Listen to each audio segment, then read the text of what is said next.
হাম্পি ভারতের কর্ণাটকের উত্তরে অবস্থিত একটি গ্রাম। স্থানীয় ভাষায় হাম্পিকে বলা হয় পম্পা ক্ষেত্র। তুঙ্গভদ্রা নদীর তীরে অবস্থিত এই গ্রামের পরতে পরতে ছড়িয়ে আছে ইতিহাস। একদিকে যেমন রয়েছে বিজয়নগর সাম্রাজ্যের ধ্বংসাবশেষ, তেমনি অন্যদিকে রয়েছে হিন্দু মহাকাব্য রামায়ণের চতুর্থ তথা কিষ্কিন্ধাকাণ্ডের নিদর্শন। এছাড়াও ইউনেস্কো বিশ্ব ঐতিহ্যের তালিকায় থাকা এই শহরে রয়েছে বিরূপাক্ষ মন্দির সহ একাধিক স্মারক। আর হাম্পির আগের পর্বে ছিল বিখ্যাত বিজয় ভিট্টাল টেম্পল এবং স্টোন চ্যারিয়েট। তাই যারা আগের পর্বটি দেখেননি তারা ওপরের আই বাটনে ক্লিক করে দেখে নিতে পারেন আগের এপিসোডটি। বিজয় ভিট্টাল টেম্পল দেখা শেষ করে আমরা অটো করে এগিয়ে চলেছি আমাদের পরবর্তী গন্তব্য কুইন্সবাথের দিকে।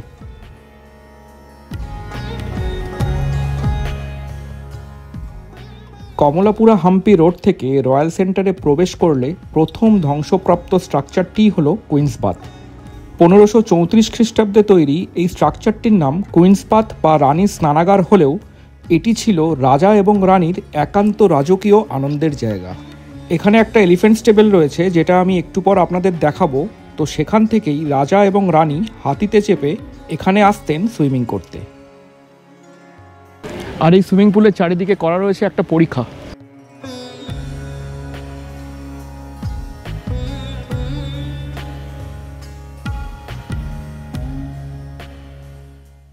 চলুন ভেতরে যাই।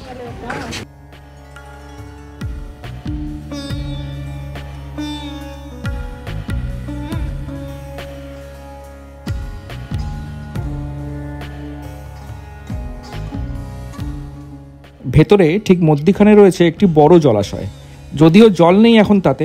আর চারিদিকে রয়েছে চওড়া বারান্দা।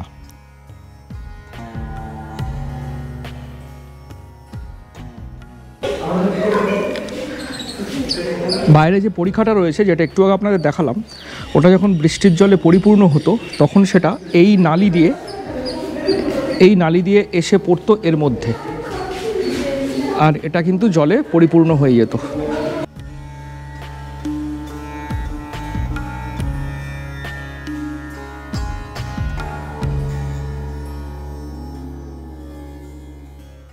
কুইন্সবাথ দেখে একটু এগোলেই পড়বে রয়্যাল এনক্লোজার। এখানে একটা গেট ছিল আগে, আপনারা আশা করি বুঝতে পারছেন যে দুটো দরজা দুদিকে রাখা রয়েছে।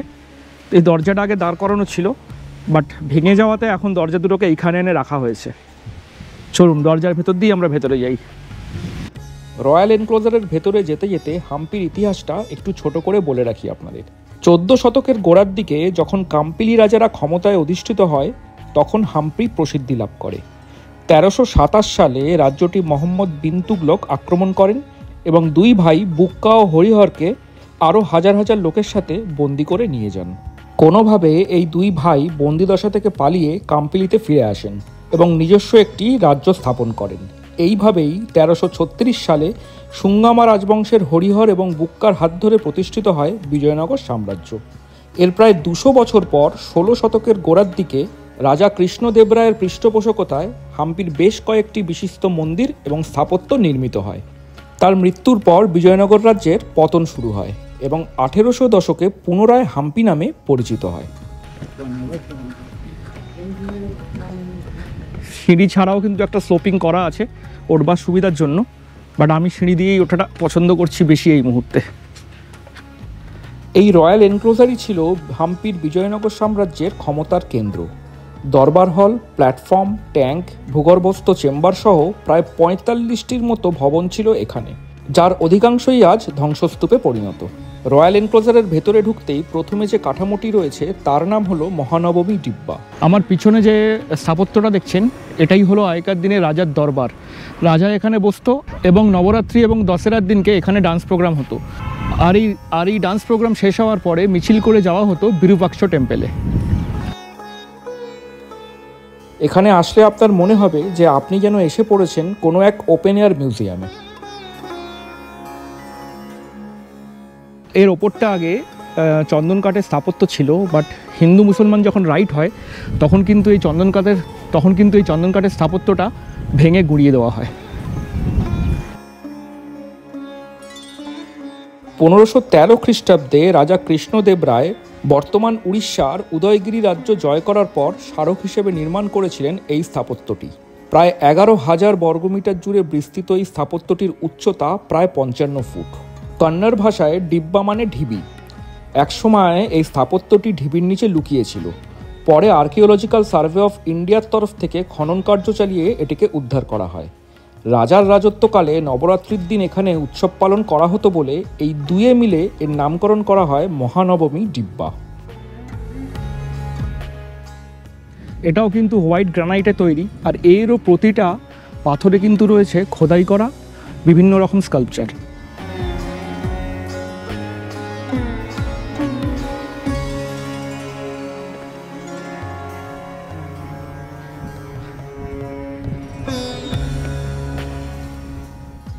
আমি এখন চলে এসেছি রাজার রাজদরবারে।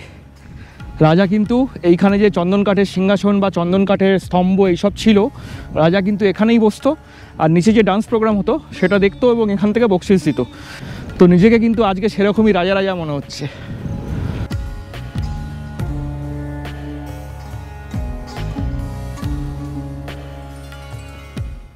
আর এখান থেকে দেখা যাচ্ছে হাম্পি শহরে বিজয়নগর সাম্রাজ্যের ধ্বংসাবশেষ।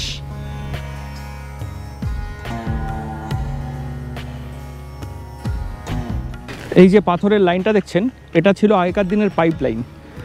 আমি যে কমলাপুর লেক দেখিয়েছিলাম, তো সেই কমলাপুর লেক থেকে এই পাইপ লাইনে করে জল এসে এইখানে পড়তো এবং ওখান থেকে পাইপ লাইন দিয়ে জল ঘুরে যেত রানীর এই পুষ্করিণীতে।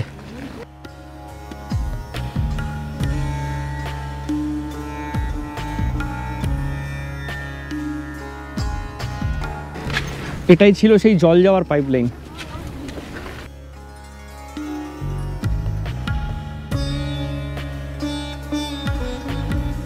এই যে স্টেপ ট্যাঙ্ক বা পুষ্করিণীটা আপনারা দেখতে পাচ্ছেন, এটি কিন্তু 5 তলা, 7 মিটার গভীর এবং 22 বর্গমিটার এলাকা জুড়ে বিস্তৃত। এই পুষ্করিণী কিন্তু একসময় পুরো বুঝে গেছিল, তো পরে আর্কিওলজিক্যাল সার্ভে অফ ইন্ডিয়া এটার হদিশ পায় এবং খুঁড়ে এই পুষ্করিণীটাকে প্রপারলি বার করে। আর এই পুষ্করিণীতে হতো একসময় গঙ্গা পুজো। সেই সময় রানীরা কিন্তু এখানেই গঙ্গা পুজো করতো।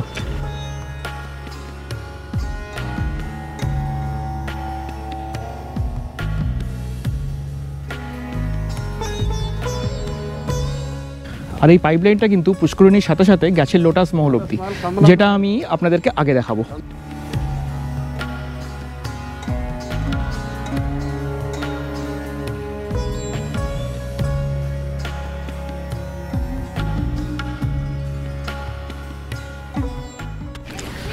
আমরা এখন যাচ্ছি রাজার সিক্রেট চেম্বারে, যেখানে কাউকে শাস্তি দেওয়ার আগে বা যুদ্ধের আগে রাজা, মন্ত্রী এবং আরও সবাই মিলে মিটিং করা হতো।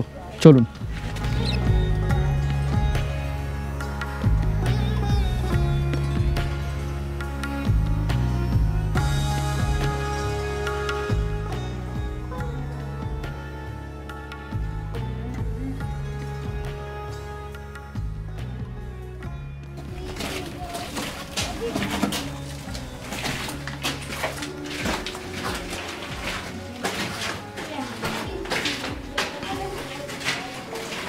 ভেতরটা কিন্তু খুব অন্ধকার।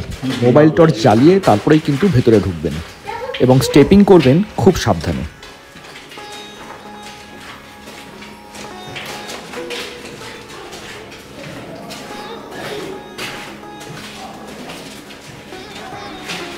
আস্তে।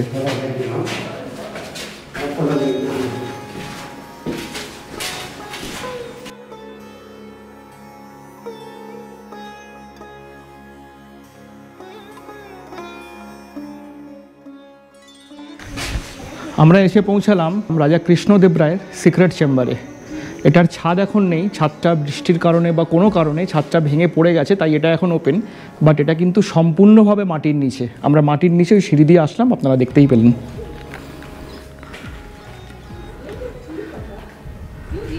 আর এই সিক্রেট চেম্বারে রয়েছে দুটো দরজা, একটা এদিকে এবং আর একটা এদিকে।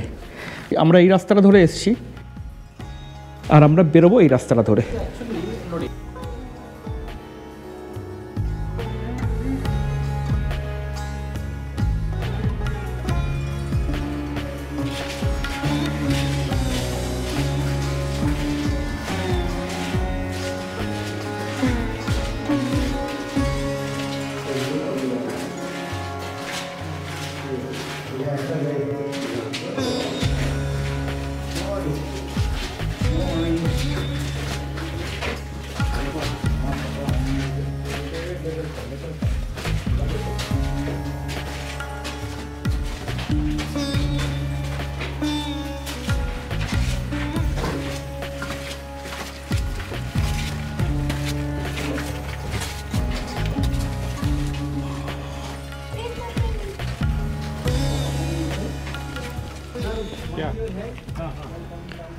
ওপর থেকে রাজার সিক্রেট চেম্বার।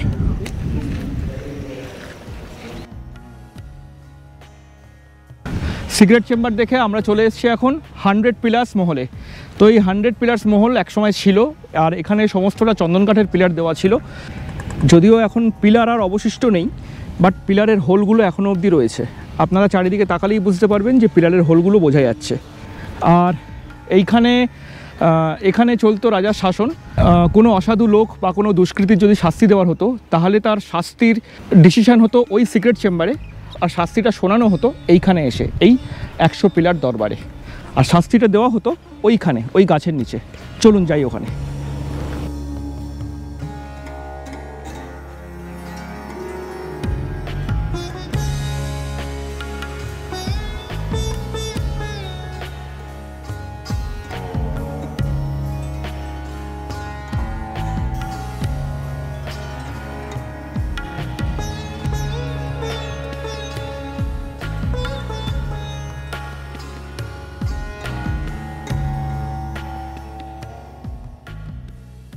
এই যে পিলার দুটো দেখছেন, তো এখানেই কিন্তু বাঁধা হতো যাকে শাস্তি দেওয়া হয়েছে তাকে।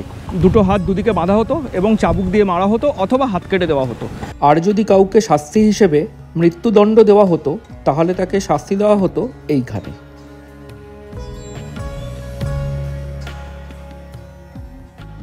অনেকটা হাড়ি কাঠের মতো দেখতে, পাথরের তৈরি। আর এখানেই দেওয়া হতো গলা কাটার শাস্তি, যেখানে কিনা গলা কাটার পরে ধর এবং মুন্ডু সম্পূর্ণভাবে আলাদা হয়ে যেত।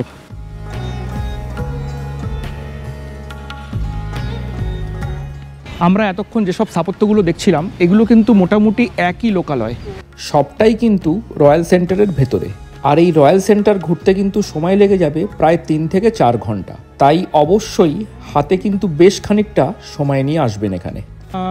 লাস্ট আমরা দেখলাম 100 পিলার্স দরবার, তো সেটা দেখে আমি চলে এসেছি এখন হাজার রামচন্দ্র টেম্পেলে। এখানে বলা হয় হাজারি রামা টেম্পেল। প্রতিটা জায়গাতেই কিন্তু এভাবে লেখা রয়েছে ঐতিহাসিক স্থাপত্যগুলোর নাম। হাম্পির সমস্ত স্থাপত্যগুলি খোলা থাকে সকাল 8টা থেকে বিকেল 6টা পর্যন্ত। আমরা এখন মন্দিরের পূর্ব দিকের গেট দিয়ে প্রবেশ করব মন্দিরের ভেতরে। তবে পূর্ব দিকের এই গেটটা ছাড়াও আরও 2টি গেট রয়েছে উত্তর দিকে। এই রাম মন্দিরে মূল গর্ভগৃহ ছাড়াও রয়েছে অন্তর্মণ্ডপ এবং রঙ্গমণ্ডপ। হাজারি রামা মন্দির হল রয়্যাল এনক্লোজারের একমাত্র মন্দির। 15 শতকের প্রথম দিকে বিজয়নগরের তৎকালীন রাজা দ্বিতীয় দেবরায় নির্মিত করেছিলেন এই মন্দির। একসময় এটি রাজপরিবারের ব্যক্তিগত মন্দির ছিল। হাজারি রামা শব্দের আক্ষরিক অর্থ হল 1000 রাম। মন্দিরটিতে মূল গর্ভগৃহে শ্রীরামচন্দ্রের মূর্তি থাকার সঙ্গে সঙ্গে মন্দির গাত্রে খোদাই করা রয়েছে রামায়ণের কাহিনী।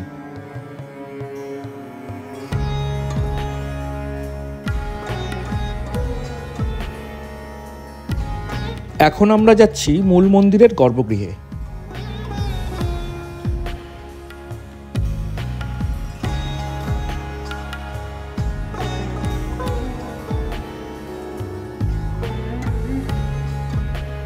এখানেরও প্রতিটা পিলার এবং মন্দির গাত্রে কিন্তু রয়েছে অপূর্ব সব কারুকার্য। দেখতে থাকুন।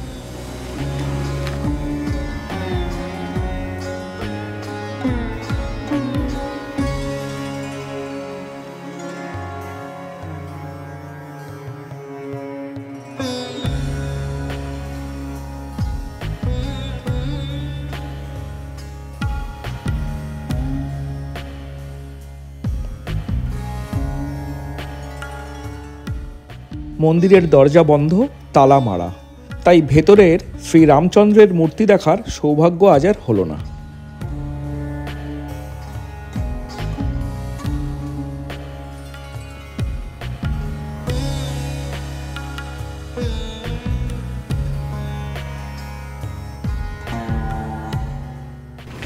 বিজয় ভিট্টাল মন্দিরের অনুকরণে তৈরি কিন্তু এই হাজারি রামা টেম্পেল।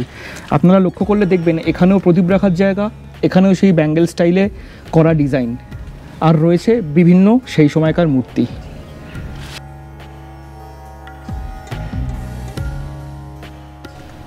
এই টেম্পেলে এসে দেখতে পেলাম এই কেন্নটা।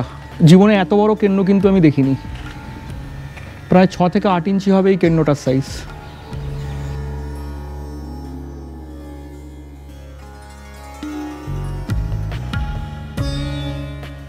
হাজারিরামা টেম্পল দেখে এখন আমরা এগিয়ে চলেছি আমাদের পরবর্তী গন্তব্যে।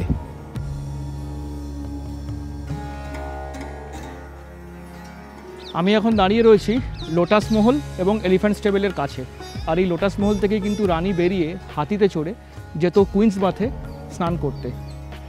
এই লোটাস মহলের ভেতরে রয়েছে জলমহলও। আর আরও একটা কথা, এখানে এসে আমাদের কোনো টিকিট কাটতে হলো না, কারণ আমরা বিজয় বিঠল টেম্পলে যে টিকিট কেটেছিলাম সেটাই কিন্তু এখানে প্রযোজ্য। শুধু এখানে নয়, আরও দু একটা মনুমেন্টে এই টিকিটটা কিন্তু প্রযোজ্য। সুতরাং বিজয় বিঠল টেম্পলে আপনারা যে টিকিট কাটবেন সেটা কিন্তু কখনোই ফেলে দেবেন না, সঙ্গে রেখে দেবেন, দু একটা জায়গায় কাজে লেগে যাবে। লাল মোরাম বেছানো পথ ধরে আমরা এসে দাঁড়ালাম লোটাস মহলের সামনে। লোটাস মহল পরিদর্শন ছাড়া হাম্পি ভ্রমণ এক প্রকার অসম্পূর্ণ। পদ্মভবন ছাড়াও এটি চিত্রাগানী মহল নামেও পরিচিত। আকৃতির কারণেই এই প্রাসাদটির নামকরণ করা হয়েছিল বলে মনে করা হয়। নকশায় রয়েছে ইন্দো ইসলামিক স্থাপত্যের ছোঁয়া। দোতলা এই প্রাসাদটিতে রয়েছে 24টি স্তম্ভ। আর প্রাসাদটি মূলত ছিল রাজপরিবারের মহিলাদের জন্য। কথিত আছে রাজা কৃষ্ণদেব রায়ের রানী অধিকাংশ সময় কাটাতেন এই প্রাসাদেই। আর এই লোটাস মহলের সামনে এটা হলো টাওয়ার, ওটা হলো শত্রুপক্ষের ওপর নজরদারি করার জন্যে। ওখানেই থাকতো লোটাস মহলের পাহারা।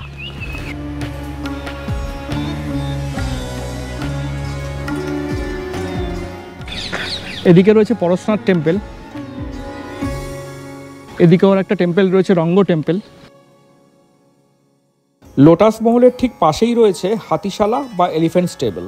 এটি এমন একটি স্থাপত্য যা কিনা মুঘল আক্রমণের সময় কোনোভাবে ক্ষতিগ্রস্ত হয়নি। এটিতেও একইভাবে দেখতে পাওয়া যায় ইন্দো ইসলামিক স্থাপত্যশৈলীর নিদর্শন। স্থাপত্যটিতে রয়েছে 11টি বিশাল গম্বুজ বিশিষ্ট কক্ষ। এক একটি কক্ষতে রাখা যেত 2টি করে হাতি। আর প্রতিটি কক্ষের পিছন দিকে রয়েছে একটি করে দরজা, যা কিনা মাহুতরা প্রবেশ এবং প্রস্থান করতে ব্যবহার করত। এতক্ষণ এই ভিডিওতে আপনারা যা যা দেখলেন তার সবটাই কিন্তু রয়্যাল এনক্লোজারের ভেতরে। আর এবারে আমরা যাব রয়্যাল এনক্লোজারের বাইরে কিছু দর্শনীয় স্থানে। আমরা এখন চলে এসেছি হাম্পির ভিউ পয়েন্টে। আর এখানে এসেই কিন্তু আমি শুনতে পাচ্ছি ঝিঝি পোকার ডাক এবং ময়ূরের ডাকও। আমি জানি না আপনারা শুনতে পাচ্ছেন কিনা, বাট আমি কিন্তু শুনতে পাচ্ছি।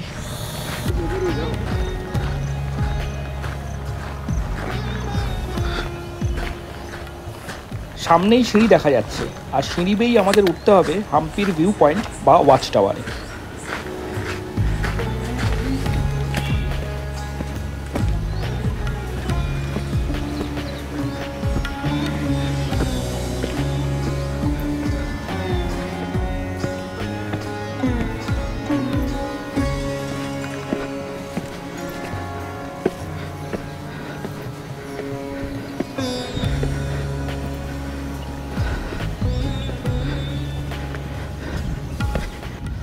চৌত্রিশটা সিঁড়ি টপকে আমি উঠে এলাম হাম্পির ভিউ পয়েন্টে।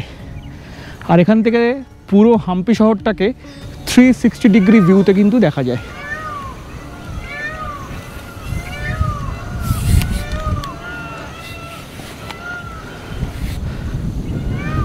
আশা করি এবারে আপনারা শুনতে পেয়েছেন ময়ূরের ডাক। আমি কিন্তু বেশ জোরের সাথে শুনতে পাচ্ছি এখান থেকে। 360 ডিগ্রি ভিউতে তো দেখালাম, এবার একটু বলে দিই কোন দিকটায় কি দেখা যাচ্ছে। এখানটা ছিল পুরনো দিনের গ্রাম। যখন বিজয়নগর সাম্রাজ্য ছিল তখন বিজয়নগর সাম্রাজ্যের যে প্রজাদের ঘর ছিল সেগুলো কিন্তু এখানেই ছড়িয়েছিল।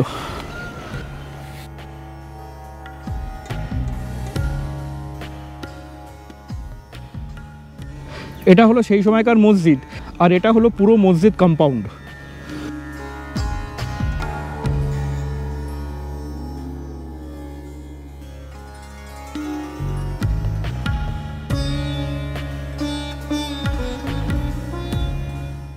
ওই দূরে দেখুন বিরূপাক্ষ টেম্পলের চূড়াটা দেখা যাচ্ছে। আর এদিকে রয়েছে মাতাঙ্গ হিল।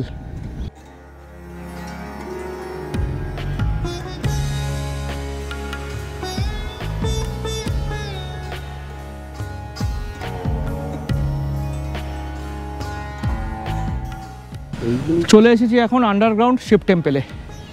নিচে যেতে হবে এই শিব টেম্পল দেখার জন্যে। তো আমরা রয়েছি ওপরে, এখন সিঁড়ি দিয়ে নিচের দিকে নামবো। প্রসন্ন বিরূপাক্ষ নামে পরিচিত এই মন্দিরটি হাম্পির প্রাচীনতম মন্দিরগুলির একটি। খ্রিস্টীয় 14 শতকে বিজয়নগর সাম্রাজ্যের শাসনকালে নির্মিত এই মন্দিরটি শিবের অবতার প্রসন্ন বিরূপাক্ষকে উৎসর্গ করা হয়েছে। 1980-র দশকে আবিষ্কৃত হওয়ার আগে প্রায় 400 বছরেরও বেশি সময় ধরে এই মন্দির ছিল সমাহিত।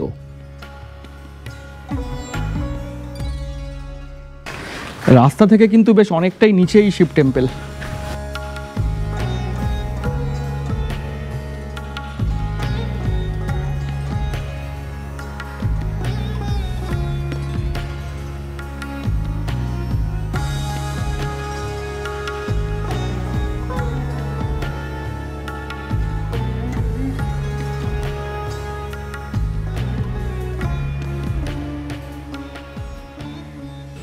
আর এই শিব টেম্পল কিন্তু সবসময় থাকে এই জলের মধ্যে। চারিদিকে দেখুন জল রয়েছে, আর ভিতরে রয়েছে শিব মূর্তি এবং নন্দী মূর্তি। আমি এখান থেকে দেখতে পাচ্ছি, আলো খুবই কম, মনে হয় না আপনারা দেখতে পাচ্ছেন, তাও আমি চেষ্টা করছি দেখাবার। বর্ষাকালে এই মন্দিরের জলস্তর এতটাই বেড়ে যায় যে সাধারণ মানুষের মন্দিরে প্রবেশ নিষিদ্ধ করে দেওয়া হয়। তবে এই জল যে এখানে কিভাবে আসছে তা আজ পর্যন্ত কেউ উদ্ধার করতে পারেনি। অনেকেই বলেন মাটির নিচে তুঙ্গভদ্রা নদীর সাথে যোগাযোগ রয়েছে এই মন্দিরের। শিব মূর্তিটা আমিও ভালো করে দেখতে পেলাম না, আমাকেও নন্দী মূর্তিটা দেখে বেরিয়ে আসতে হলো, আর আপনাদেরও সেটাই আমি দেখাতে পারলাম। কারণ ভেতরটা সত্যি খুব অন্ধকার, আর চারিদিকে কিন্তু প্রচণ্ড জল। আর এই মূর্তিটি কিন্তু সারা বছর এরকম জলের নিচেই থাকে।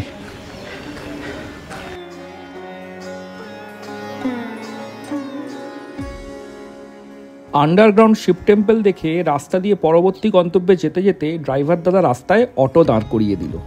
নেমে পড়লাম। যেটা শুনলাম সেটাই আমার ভাষায় আপনাদেরকে বলছি। স্থানীয় ভাষায় এই দৈত্যাকার দুটি পাথরের নাম আক্কা টাঙ্গি গুড্ডা, যাকে সিস্টার স্টোনও বলা হয়। কথিত আছে হাম্পি যখন গৌরবের শীর্ষে ছিল তখন দুই বোন এখানে ঘুরতে আসে এবং শহর সম্পর্কে খারাপ কিছু কথা বলে। শহরের রাজত্বকারী দেবতা তা জানতে পারেন এবং তারই অভিশাপে এই দুই বোন পাথরে পরিণত হয়ে যায়।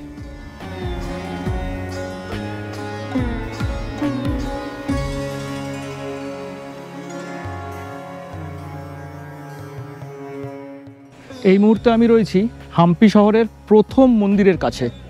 আর প্রথম মন্দিরটি ছিল এখানে শিব মন্দির। এখানে একে বলা হয় বরওয়ালিঙ্গা। হাম্পিতে যত টেম্পেল আছে তার মধ্যে সবথেকে বড় শিবলিঙ্গটা কিন্তু এখানেই রয়েছে। চলুন তাহলে শিবলিঙ্গটা দেখাই। 3 মিটার উচ্চতা বিশিষ্ট বাধাবী লিঙ্গ হল হাম্পির সবচেয়ে বড় একশিলা শিবলিঙ্গ। স্থানীয় ভাষায় বধবা মানে দরিদ্র। কথিত আছে একজন দরিদ্র কৃষক মহিলা তৈরি করেছিলেন এই শিবলিঙ্গটি, আর তাই এর নাম বাদাবী লিঙ্গ। আন্ডারগ্রাউন্ড শিব টেম্পলের মতো এই শিবলিঙ্গটিও কিন্তু সারা বছর জলে নিমজ্জিত থাকে। আরও একটি লক্ষ্য করার বিষয় যে এই মন্দিরটির মাথায় কিন্তু নেই কোনো ছাদ। এখন এই মন্দিরের গেট বন্ধ রয়েছে ঠিকই, কিন্তু প্রতিদিন সকালবেলা এখানে নিয়ম করে পুজো করা হয়। আর এই বরওয়া শিবলিঙ্গর ঠিক পাশেই রয়েছে নরসিংহ টেম্পল। চলুন তাহলে যাওয়া যাক সেখানে।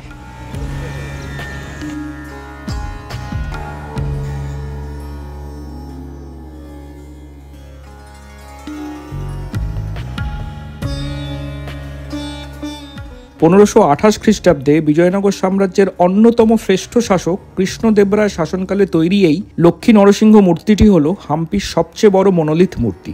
হাম্পিতে আপনি যতগুলো ভাস্কর্য দেখবেন তার মধ্যে 22 ফুট উঁচু এই মূর্তিটি একেবারেই অন্যরকম। মূল ভাস্কর্যটিতে বিষ্ণুর চতুর্থ অবতার নরসিংহের কোলে ছিল সহধর্মিণী দেবী লক্ষ্মীর মূর্তি। 1565 সালে মুঘলদের আক্রমণের সময় লক্ষ্মী মূর্তিটিকে নরসিংহের থেকে আলাদা করে দেওয়া হয় এবং মূর্তিটির ব্যাপকভাবে ক্ষতি করা হয়। বর্তমানে লক্ষ্মীর ক্ষতিগ্রস্ত মূর্তিটি রয়েছে কমলাপুরার প্রত্নতাত্ত্বিক মিউজিয়ামে। আরও একটি লক্ষণীয় জিনিস হলো নরসিংহের মাথার ওপর রয়েছে আদিশেষা বা শেষনাগের মূর্তি, যিনি তার 7টি ফণা দিয়ে ছাউনির সৃষ্টি করেছেন নরসিংহের উপর।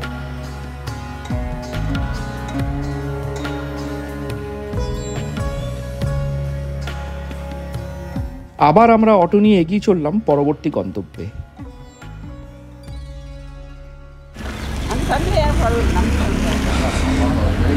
নরসিংহ টেম্পল দেখে এখন আমি এসেছি কৃষ্ণ টেম্পল দেখতে। এখন যাচ্ছি কৃষ্ণ টেম্পলের ভেতরে। হ্যাঁ, ও আকে দেখ রে। এখানে কিন্তু পারমিশন নিয়ে বেশ ঝামেলা করছিল, তো আমার কাছে পারমিশন লেটার ছিল, তাই কিন্তু আমি ক্যামেরা নিয়ে ঢুকতে পারছি, নাহলে কিন্তু ক্যামেরা একদমই অ্যালাউড নয়। এবং আগে আরও একটা জায়গাতে যেখানে আমরা গেছিলাম, যেখানে আপনাদের পুষ্করিণীটা দেখালাম, তো সেখানেও কিন্তু বেশ ঝামেলা হচ্ছিল। বাট পারমিশন লেটার থাকা আমার কিন্তু কোনো রকম অসুবিধা হলো না ভেতরে ক্যামেরা নিয়ে ঢুকতে। হাম্পির আর 5টা মন্দিরের মতো এই মন্দিরটিও 1513 খ্রিস্টাব্দে কৃষ্ণদেবরায় দ্বারা নির্মিত। তিনি উড়িষ্যার উদয়গিরি জয়ের সম্মানে এই মন্দিরটি নির্মাণ করেছিলেন। এই মন্দিরের প্রধান মূর্তি ছিল ভগবান বালাকৃষ্ণ। বালাকৃষ্ণ মানে কৃষ্ণের ছোটবেলার মূর্তি, যা এই মুহূর্তে চেন্নাইয়ের স্টেট মিউজিয়ামে শোভা পাচ্ছে। এই মন্দিরটিও মুঘল আক্রমণ থেকে মোটামুটি অক্ষত। মন্দির ক্যাম্পাসটি স্তম্ভযুক্ত হল এবং অনেকগুলো ছোট মন্দির দিয়ে সজ্জিত। মন্দিরটির পূর্ব দিকে রয়েছে একটি হলঘর। এখানকার প্রতিটা মন্দিরে কিন্তু রয়েছে অসাধারণ সব শিল্পকর্ম। তখনকার দিনের এত উন্নত ইঞ্জিনিয়ারিং ছিল না, তাও প্রতিটা শিল্পকর্ম কিন্তু ভীষণ নিখুঁত। সামান্য ছেনি হাতুড়ি দিয়ে করা এইসব শিল্পকর্ম সত্যি দেখার মতো।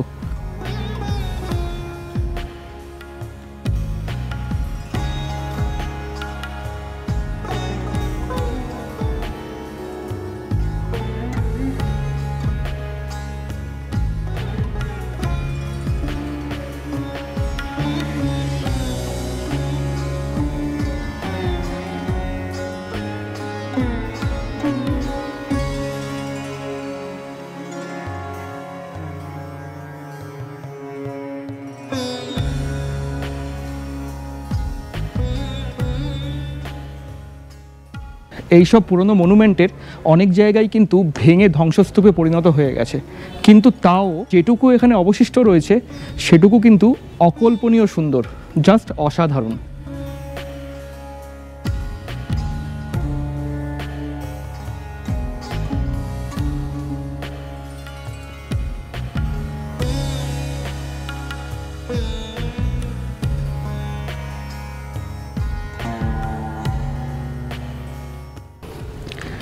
দেখুন এই মন্দিরের দেওয়ালেও কিন্তু রয়েছে শিলালিপি।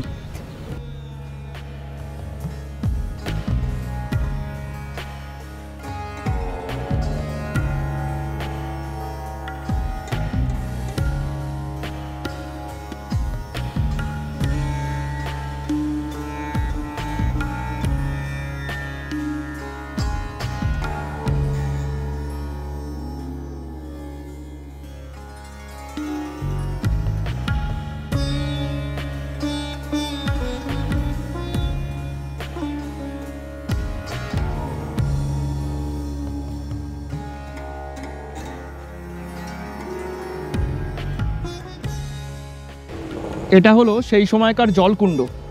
এর ওপরে রয়েছে 3টে হোল।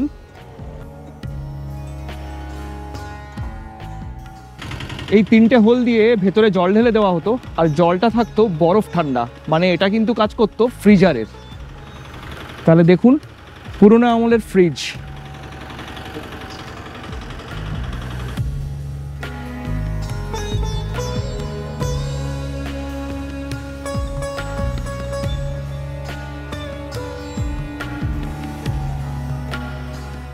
এটা হলো কৃষ্ণা বাজার। একদম কৃষ্ণা টেম্পলের ঠিক অপোজিটে রয়েছে কিন্তু এই কৃষ্ণা বাজার, যেখানে একসময় লোকে বাজারে নিয়ে বসতো, আর পুরো এলাকাটা কিন্তু গমগম করতো লোক সমাগমে, আর হতো বিভিন্ন জিনিসপত্রের বেচা কেনা ঠিক এই স্থানেই।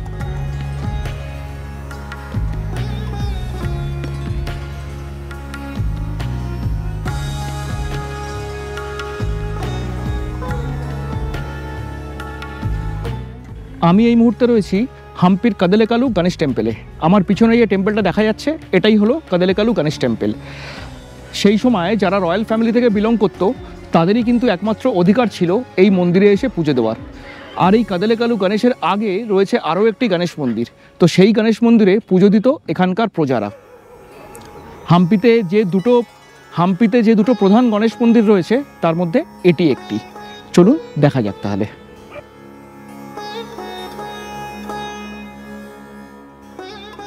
আর এই কাদালেকালু গণেশ মন্দিরে দাঁড়িয়ে হাম্পি শহরের কিন্তু একটি বেশ সুন্দর ভিউ পাওয়া যায়।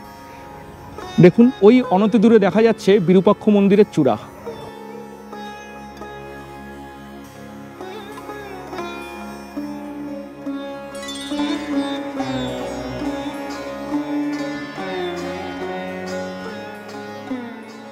মন্দিরের গেট এখন বন্ধ, তাই আর ভিতরে ঢোকা গেল না। তাই এখান থেকে আপনাদেরকে দেখানোর চেষ্টা করছি কাদালেকালু গণেশ। কাদালেকালু গণেশ হলো দক্ষিণ ভারতের বিদ্যমান ভগবান গণেশের বৃহত্তম মূর্তিগুলোর একটি। হেমাকুটা পাহাড়ের ঢালে অবস্থিত প্রায় 15 ফুট উঁচু এই মূর্তিটি একটি সিঙ্গেল পাথরে তৈরি। লক্ষ্য করলে দেখবেন গণেশের পেটটা অনেকটা ছোলার আকৃতির। স্থানীয় ভাষায় ছোলাকে বলা হয় কদালেকালু, আর ছোলা আকৃতির পেট হওয়ার জন্য এই গণেশের নাম কদালেকালু গণেশ।